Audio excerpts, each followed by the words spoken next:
面对端午节的连续假期，虽然市府公布退票、联防保家乡的行动，不过如果民众一定要回来台南，市府嘛鼓励民众主动前往筛检，希望能够阻挡所有可能的社区传播链。如果快筛阳性，市府嘛将拨家户的联防工作津贴，提供你办公室作为防疫的经费。返乡的市民朋友们，或是返乡的朋友们，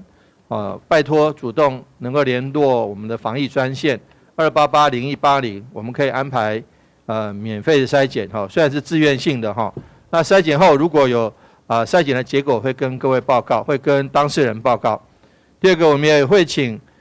邻里长还有热心的朋友如果可以善意的提醒我们南返的这个朋友或亲友来做筛检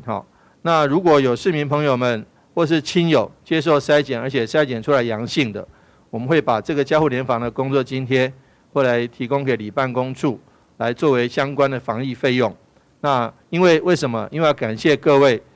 成功拦阻社区传播链的发生。市府这项政策虽然区里真赞同，不过大部分的区里也是希望民众会用留伫原来的所在，尽量避免人员甲病毒的流动。伫遮嘛来呼吁着咱市长的政策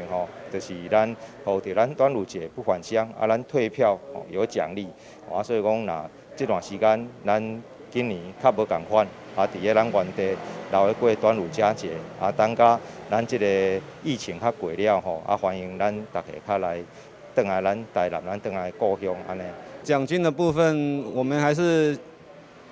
遵照那个是市府的好意的就是说也是希望说那个北部的亲属或是朋友可以的话，就是还是一样留在北部了那对于奖金的部分，我是觉得政府的好意的话，我们也是乐观其成啦。市府强调这项政策是自愿性，希望回乡的民众会用主动联络防疫的专线，而筛检的结果嘛会甲当事人来报告。自愿筛检的时间对今仔起到6月14号，端午节的连假。台南新闻员刘品言采访报道。